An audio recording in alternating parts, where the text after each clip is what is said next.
Saya sangat bersyukur boleh berada di tengah-tengah saudara sekalian. Terima kasih untuk kesempatan yang diberikan oleh karisma kepada saya untuk berbicara. Dan saya percaya kalau kita berbicara tentang firman Tuhan, firman itu adalah Allah. Di dalam Injil Yohanes 1 ayat 1 sampai 3 berkata demikian. Pada mulanya adalah firman. Firman itu bersama-sama dengan Allah. Dan firman itu adalah Allah. Kalau saudara baca firman, itu Allah yang saudara sedang baca isi hatinya. Kalau saudara renungkan firman, saudara sedang berhadapan dengan Allah. Firman itu luar biasa. Dan kitab suci berkata, ayat 4, dalam dia ada hidup, dan hidup itu adalah terang manusia. Terang itu bercahaya di dalam kegelapan, dan kegelapan tidak menguasainya. Kalau terang daripada firman, Kristus bercahaya, maka dia tembus setiap kegelapan yang ada pada manusia, maka kegelapan itu tidak menguasainya. Dan kitab suci berkata pada ayat 14, firman itu telah menjadi manusia. The power of the word. Mari kita belajar kuasa daripada firman. Karena firman itu dahsyat dan luar biasa. Kita semua suka berbicara. Kadang-kala kita berbicara di dalam persekutuan doa dan di luar suka berbeda. Sedangkan itu terus harus mau di persekutuan doa, mau di gereja, mau di pasar, mau di bisnis. Bahasa kita harus bahasa surgawi. Bahasa yang penuh kuasa, bahasa yang menyenangkan dan memuliakan Tuhan, mengharumkan nama Tuhan. Kita bisa cek apakah bahasa kita mengharumkan nama Tuhan atau tidak.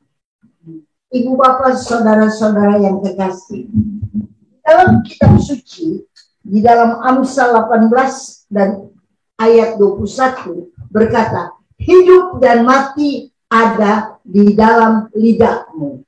Barang siapa suka menggemakannya akan memakan buahnya. Mari kita makan buah yang sungguh-sungguh Tuhan berikan kepada kita. Buah roh ada di dalam bahasa kita, di dalam perkataan kita, di dalam pembicaraan kita. Ada bahasa rohnya, buah rohnya ada di dalam mulut kita. Saudara, kita minta supaya kalau kita berbicara terjadi.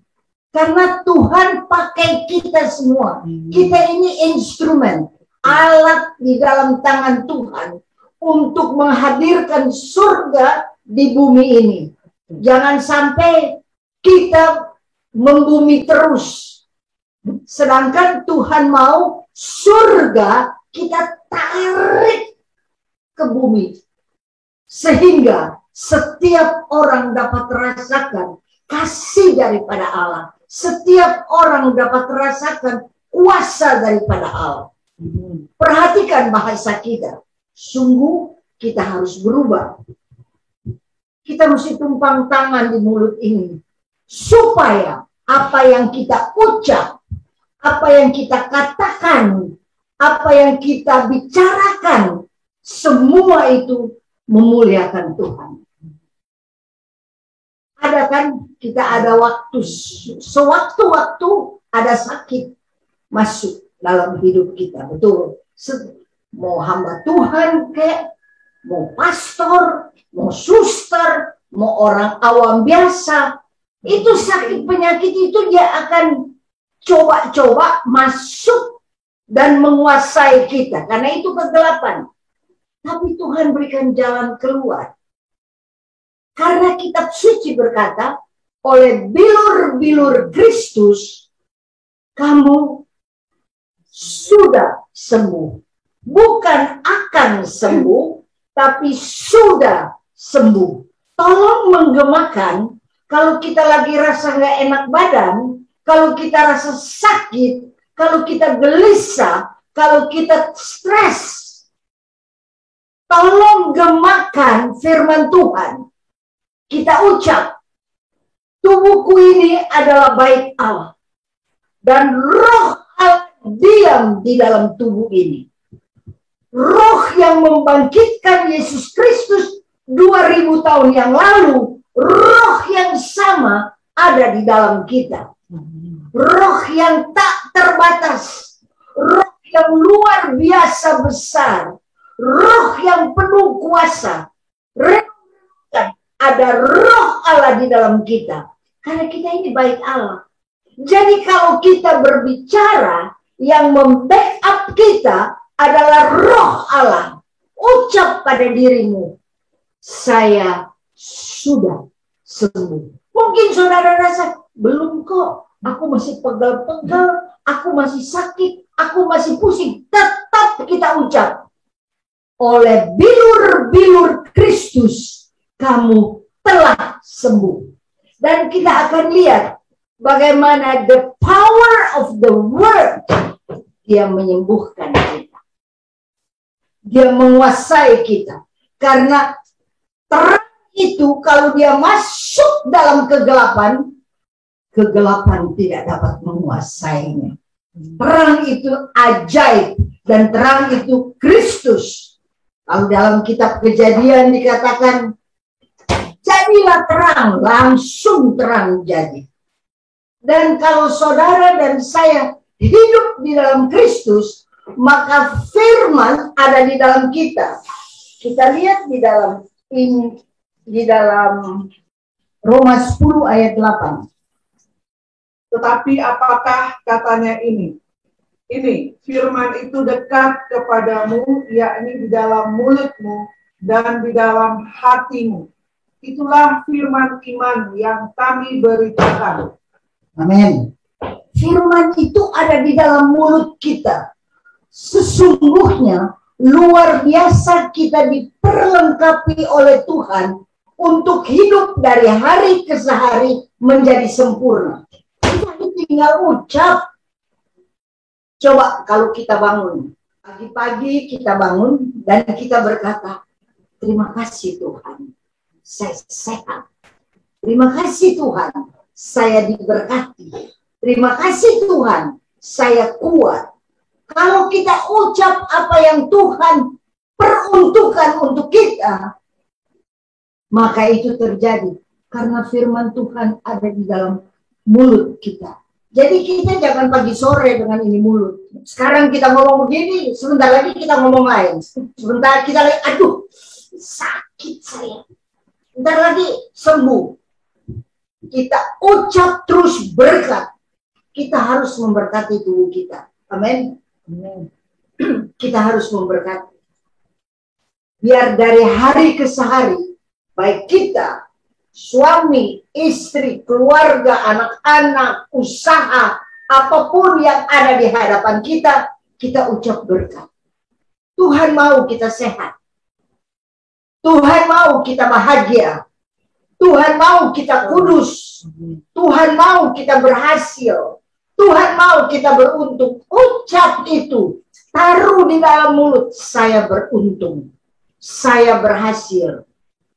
Ada orang yang berkata, nanti terkebur kalau kita berkata demikian. Sungguh tidak terkebur. Karena di dalam firman Tuhan dikatakan bahwa kita akan berhasil dan beruntung. Ucap saja tiap hari. Di dalam Kristus saya berhasil.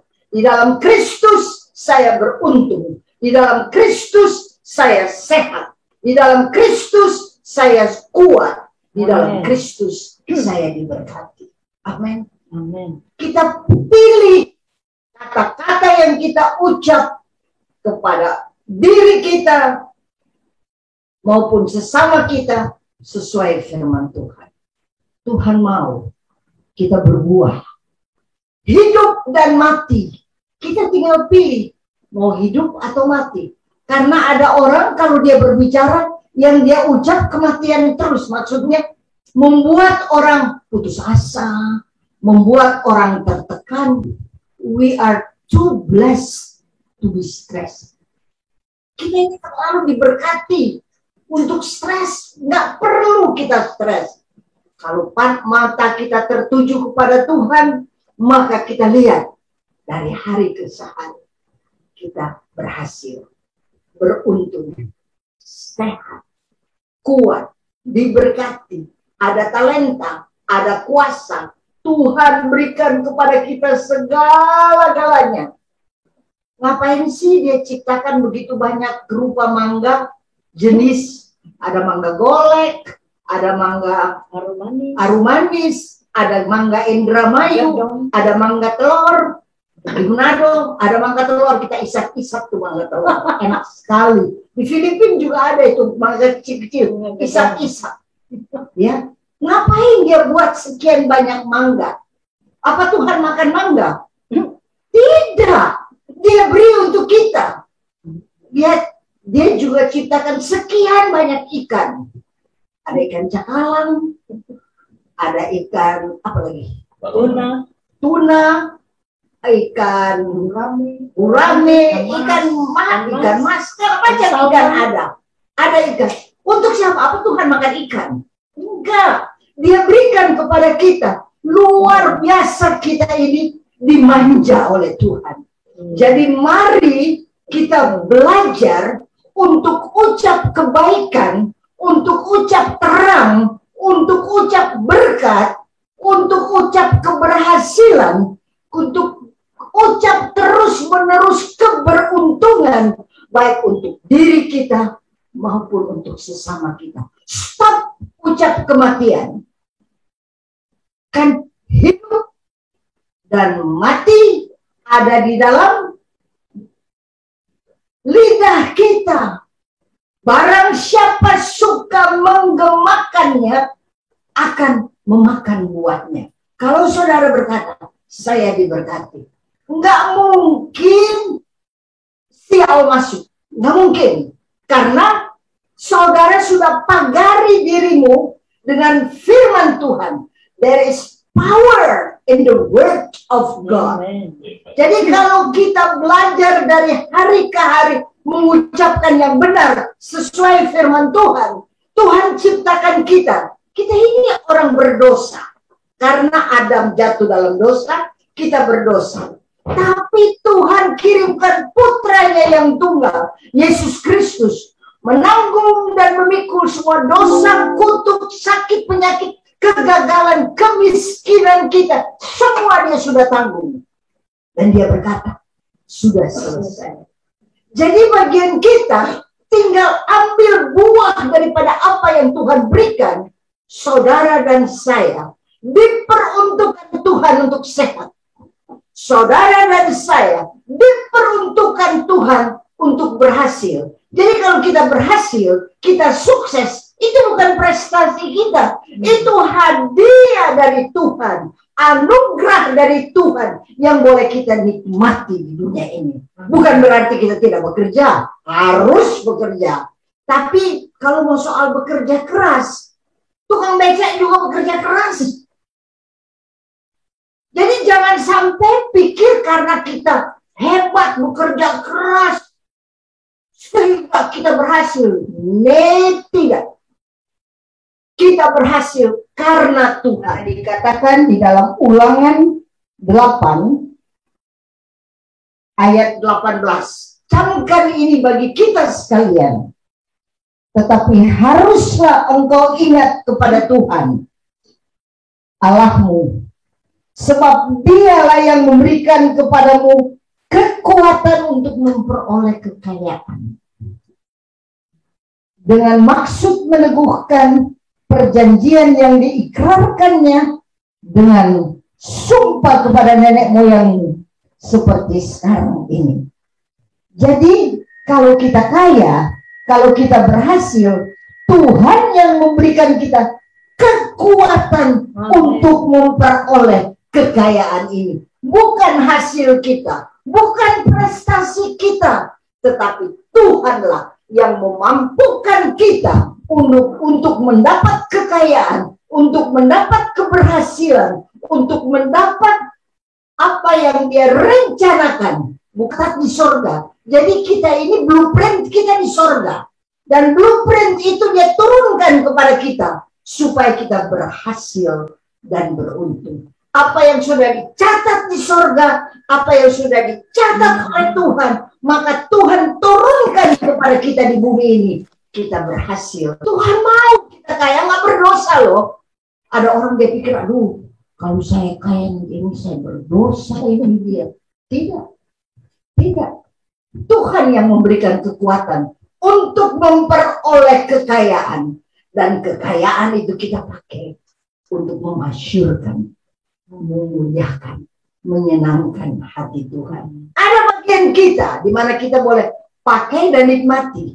Ada bagian yang kita harus sisihkan untuk orang lain juga nikmati kekayaan yang Tuhan berikan kepada kita. Saling berbagi. Saya bersyukur kalau di Indonesia saat ini dan pandemi COVID-19 ini, wah, banyak orang bagi-bagi nasi bungkus, banyak orang bagi-bagi sembako, banyak orang berbagi. Kalau dia lihat ada orang sakit, dia ulurkan tangan untuk membantu. Itu bagus, karena segala kekayaan yang Tuhan berikan kepada kita, kita juga nggak bisa habisin sendiri, nanti tidak bisa. Jadi kita harus berbagi dengan orang lain, terutama kasih.